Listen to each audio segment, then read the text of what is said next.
சரி, அவர் government staff தானே, central government தானே இருக்காரு அவரு. அப்படிங்கிறப்போ உங்க அம்மா பார்த்து ஒரு கேஸ் கொடுத்தா ஆட்டோமேட்டிக்கா அவரு போலீஸ் கேஸ் கொடுத்துருந்தோம் மேம். இது மாதிரி முன்னாடி என்னாச்சு, இதே மாதிரி தான் இந்த மே 26 அன்னைக்கு வந்து இதே மாதிரி தான் போட்டு அம்மாவை அடிக்க வரும்போது நான் நடுவில் தடுக்க போனேன்றது எங்கள் அம்மா வெளில போயிட்டாங்க அடிக்கிறாங்க.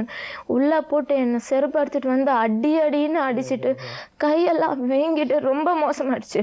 பக்கத்து வீட்டு அங்கிள் வந்து அவங்க தடுத்துனாங்க, தர்ஷன் விட்டுருங்க அப்படின்னு.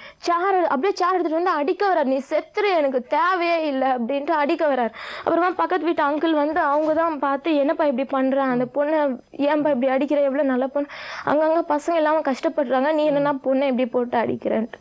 அதுக்கு அவங்க சொல்றாங்க தேவையே இல்லை சார், இப்படி போட்ட பொண்ணு எனக்கு தேவையில்லை, சாவ சொல்றேன். என்ன பண்ணீங்க அப்படி? அவங்க நடுவில் போய் தடுக்கிறது தான் பெரிய விஷயம். நான் அவரை ஷட்டை அம்மாவை அடிக்க வந்தாங்க, ஷட்டை பிடிச்சி இழுத்து வெளியில போன்ட்டு தள்ளினேன். அதுக்கு நீ என்னடி நடுவில் வர்றதுன்னு போட்டு ட்ரெஸ்ஸை பிடிச்சி இழுத்து. எதுக்காகமா உங்க அப்பா உங்க தம்பியை விட்டுட்டு உங்களையே டார்ச்சர் பண்றாரு? தம்பியை விட்டுட்டுனா தம்பியும் டார்ச்சர் பண்ணுவாங்க மேம். எப்படின்னா அவன் சின்ன பையன் 9th தான் படிக்கிறான்றதால நானும் சின்ன வயசுல இருக்கும்போது அம்மாவை டார்ச்சர் பண்ணுவாங்க, இதே மாதிரி டார்ச்சர் இருக்கும். பட் என்கிட்ட வரல. நான் என்ன நினைச்சேன், எனக்கு என்னன்னா குடிபோதையில உங்ககிட்ட தவறா நடக்க ட்ரை பண்ணாருன்னு சொன்னீங்க. அந்த மாதிரியான தவறான எதிர்பார்ப்புகளோட உங்ககிட்ட அப்படி பண்றாரா? குடிச்சிட்டு வந்தா உனக்கு யாரு ஒய்ஃப் யாரு டாட்டர்ன்ற ஒரு டிஃபரன்ஸே. உங்க அப்பா வந்து ஒருவேளை செல்லமா தோல்ல கை போட்டாரோ என்னவோ, நீங்க அதை தப்பா நினைச்சுக்கிட்டீங்களோ என்னவோ. செல்லமா தோல் மேல கை போடுறது, அப்பா வந்து மகளோட அப்படி இருக்கலாம் இல்லையா?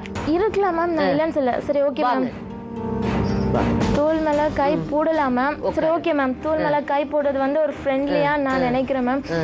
நைட்டு எதுக்கு மேம் இப்படி பிடிச்சி இழுக்கணும், எதுக்கு மேம் இப்படி மேல கைய வச்சிங்க தடவணும், இது ரெண்டு சொல்லி. என்னங்க இப்படி புருஷனோட எப்படிங்க வாழ்ந்துட்டு இருக்கீங்க? 8 வருஷமா திருந்துவாருன்னு நான் நினைச்சு பார்த்தேன் மேடம். இப்ப பொண்ணு சொல்றது உண்மையா? உண்மையா மேடம், பக்கத்து வீட்டுல கூட இருக்கிறாங்க, அவங்களும் வந்தாங்க. அப்படியே உண்மையா மேடம், எது மேல சத்தியம் பண்ண சொல்றீங்களா? உங்களுக்கு தாய்மொழி என்ன? தெலுங்கா? உண்மையா மேடம், அந்த பொண்ணு சொல்றதெல்லாம் உண்மையா. அடிச்சாரு அந்த அதெல்லாம் அடிக்க. இங்க ஒரு வாட்டி அழகான பொண்ணா இருக்கு, ஸ்மார்ட்டான மேடம். 4 லாங்குவேஜ் படிக்கும், நல்ல மார்க் வாங்கியிருக்கு, சிஏ ஆகணும்னு ஒரு ஆம்பிஷனோட இருக்கு. கையெல்லாம் அறுத்திருக்காராமே, எங்க யாரு கையை? அவர் கையில எது கடிக்குதா?